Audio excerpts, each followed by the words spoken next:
SLBC సొరంగంలో ముమ్మరంగా సహాయక చర్యలు సాగుతున్నాయి. మరింత సమాచారం మా ప్రతినిధి స్వామి కిరణ్ ప్రత్యక్ష ప్రసారంలో అందిస్తారు. శ్రీశైలం సొరంగ మార్గంలో సహాయ చర్యలు 10వ రోజు కొనసాగుతున్నాయి. పోయిన నెల 22వ తేదీన ఈ ప్రమాదం జరిగింది. నిన్నటికి 9 రోజులు గడిచిపోయాయి. ఈరోజు 10వ రోజు కూడా సహాయ చర్యలు కొనసాగుతున్నాయి. అయినా కానీ ఇప్పటికీ ఆ సొరంగంలో చిక్కుకున్నటువంటి 8 మంది జాడ ఇప్పటికీ కూడా తెలియలేదు. ఎన్జీఆర్ఐ సూచించినటువంటి స్పాట్స్లలో అంటే సుమారు ఒక 8 స్పాట్లలో తవ్వకాలు జరిపినా కానీ వాళ్ళ ఆచూకీ లభ్యమయ్యే విధంగా ఎలాంటి సిగ్నల్స్ కానీ సిమ్టమ్స్ కానీ ఎక్కడా కనిపించలేదు. దీంతో వాళ్ళు ఎక్కడున్నారు, వాళ్ళు ఎలా ఉన్నారు అనే విషయం మీద ఎలాంటి స్పష్టత లేదు. ఇది రావాలంటే మరొక 3-4 రోజుల సమయం పడుతుందని చెప్పేసి ముఖ్యమంత్రి రేవంత్ రెడ్డి నిన్న స్వయంగా ప్రకటించడం జరిగింది. అయితే ప్రస్తుతం సొరంగ మార్గంలోనైతే సహాయ చర్యలు అనేటివి కొనసాగుతూనే ఉన్నాయి. అంటే గల్లంతైన వారి ఆచూకీ లభ్యమయ్యేంత వరకు కూడా ఈ సహాయ చర్యలు ముమ్మరంగా కొనసాగుతూనే ఉంటాయి.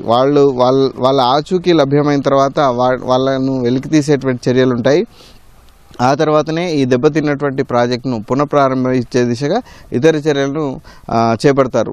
ప్రస్తుతానికైతే సుమారు ఒక 14 కిలోమీటర్ల దూరం ఉన్నటువంటి ఈ సొరంగ మార్గం లోపలికి ప్రస్తుతం ఎన్డీఆర్ఎఫ్ అలాగే సింగరేణి కాలనీస్ ఇతర ఏజెన్సీలకు సంబంధించినటువంటి సహాయక సిబ్బంది లోపలికి వెళ్తున్నారు.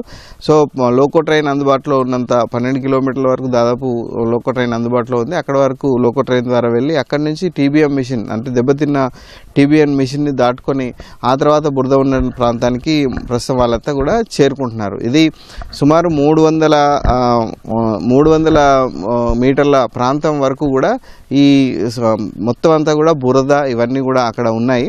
మెయిన్ ఏంటంటే ఈ టీబీఎం దెబ్బతిన్నటువంటి ప్రాంతం దగ్గర నుంచి ముందు భాగం వరకు కూడా మధ్యలో పెద్ద ఎత్తున పూడిక అనేది పేర్కొని పోయింది. దీన్ని తొలగించడమే ప్రస్తుతం అక్కడ ఉన్నటువంటి వారికి ప్రధానమైనటువంటి కర్తవ్యం. దీనికోసం సింగరేణికి సంబంధించినటువంటి కార్మికులను విస్తృతంగా వినియోగించుకుంటున్నారు. ఒక్క షిఫ్ట్కి 120 మంది ఇక్కడ పనిచేస్తున్నారు. పగలు ఉదయం మధ్యాహ్నం సాయంత్రం 3 షిఫ్టులలో ఈ పనులన్నిటివి కూడా ముమ్మరంగా కొనసాగుతున్నాయి. ప్రస్తుతానికైతే అవన్నీ మట్టిని పూడికను ఎత్తివేసే ప్రయత్నం చేస్తున్నారు. అయితే ఇవి ఈజీగా బయటికి పోవాలంటే కన్వేయర్ బెల్ట్ అందుబాటులో ఉండాలి. నిన్న సింగరేణికి సంబంధించినటువంటి అధికారులు కన్వేయర్ బెల్ట్ను పునరుద్ధరించేటువంటి పనులు చేపట్టారు. ఈరోజు సాయంత్రానికి అది అందుబాటులో ఉండేటువంటి అవకాశం కూడా మనకు అక్కడ కనిపిస్తుంది. అది ఒకవేళ కనుక అందుబాటులోకి వస్తే ఈ పూడిక అంటే లోపల వేడుకున్నటువంటి పూడికను సులువుగా బయటికి తరలించడానికి అవకాశం ఉంది. ఇక టీబీఎన్ని కత్తిరించేటువంటి పనులు కూడా కొనసాగుతున్నాయి. రైల్వేకి సంబంధించినటువంటి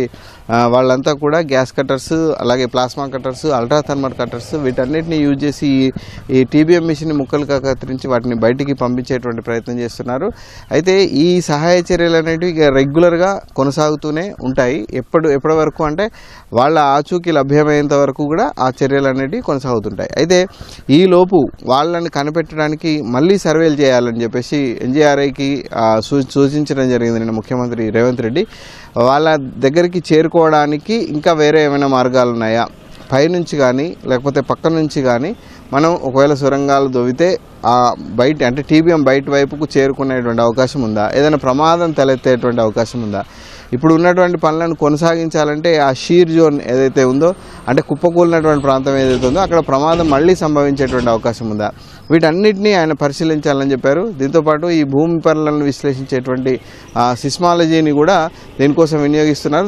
అందుకు సంబంధించినటువంటి శాస్త్రవేత్తలు ఇంజనీర్లు కూడా రేపు రానున్నారు, వాళ్ళ బృందం కూడా రానుంది.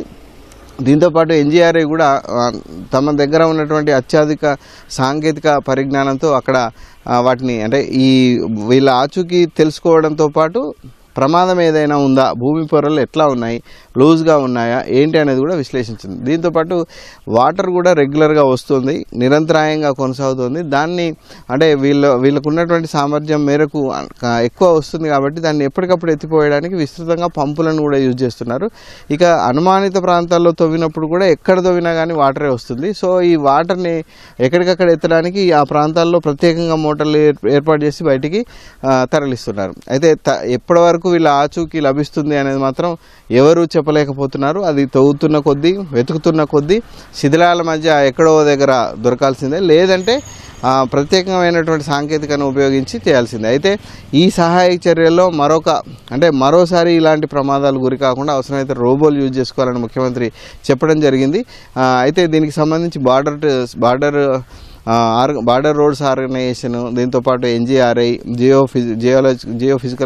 జియోలాజికల్ సర్వే ఆఫ్ ఇండియా, తర్వాత నేషనల్ రిమోట్ సెన్సింగ్ ఏజెన్సీ, ఇలాంటి ఏజెన్సీలన్నీ కూడా పనిచేస్తున్నాయి. వాళ్ళకి ఏది అవసరమైనా రాష్ట్రంలో, కేంద్రంలో ఎక్కడ ఏ ఏజెన్సీ ద్వారా మీకు సాయం కావాలన్నా మీకు ముఖ్యమంత్రిగా నేను సాయం చేశానని నేను స్పష్టంగా ప్రభుత్వం చెప్పడం జరిగింది.